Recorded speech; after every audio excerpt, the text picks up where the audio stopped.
On January the 28th, I broke my left leg and had to have it in a wraparound cast.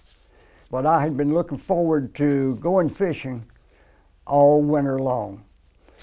On March the 31st, I decided I couldn't wait any longer and hooked the boat to the truck.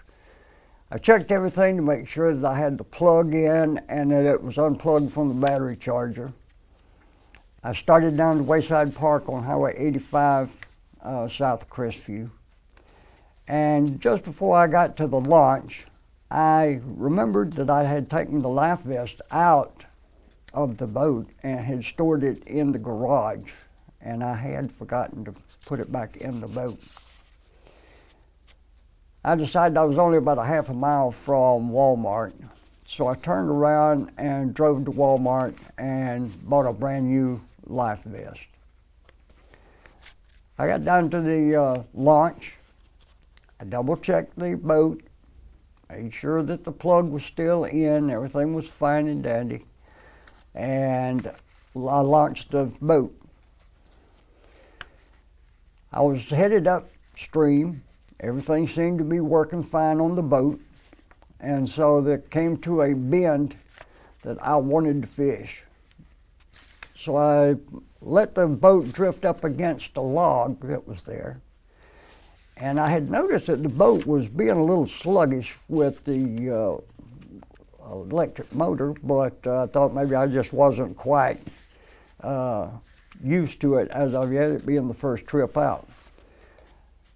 As I put my rod down and I turned to go back to the back of the boat, there was about 6 to 8 inches of water in my boat. Things that were not tied down were floating. I immediately put the rod down, went back toward the back, tried to turn the battery power on for the bilge pump.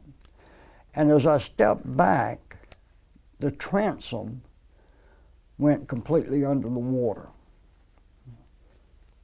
So I was trying to figure out what my next step would be. There was a sandbar straight across from where I was at against the log, but it was still a ways away. So I hung on to the log, which there was a large limb that stuck up, thank heavens, that I could get a hold of.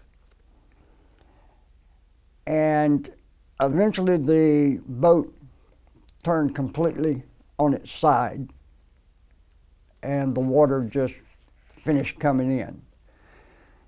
The current of the water pushed me up against the log and pinned the boat against the log. So I was sitting on the side of the boat, holding on for this large limb that came up from it. I could not see any way out of the situation I was in. And as the boat started sinking just a little bit more, I called 911 on my cell phone. I got the operator and found out her name was Angel, which was very fitting for the time. And so I gave her all the pertinent information that she needed, and she says, "I've got your help coming. They know where you are, and I'm going to stay with you until help arrives." That meant a lot to me right then during that crisis, because I didn't really want to be there by myself, but the way it was with her talking with me and me having a two-way conversation there, that helped relieve some of the anxiety that I was under. As I was sitting there and we were talking, she asked, "Do you have a life vest?" And I said, "Yes, I have a life vest and I have it on." She says, all right. It wasn't but maybe about a minute and a half, 2 minutes after that, the boat completely shifted and threw me into the middle of the water. Let me tell you, on March the 31st, that water was cold. I went on, tried to swim across, holding the telephone up out of the water, and with that stiff knee, I just wasn't making any headway. So I had to drop my phone and swim for all I was worth, and I made the far end of the sandbar.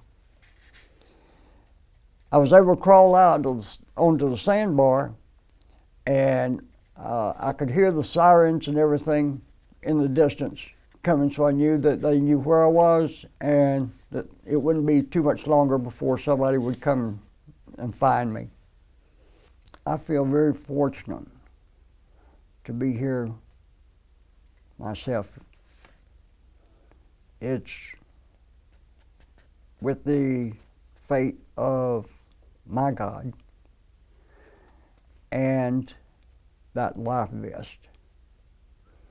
When I purchased that life vest, I had no idea that within 2 hours that life vest was going to save my life, and it did.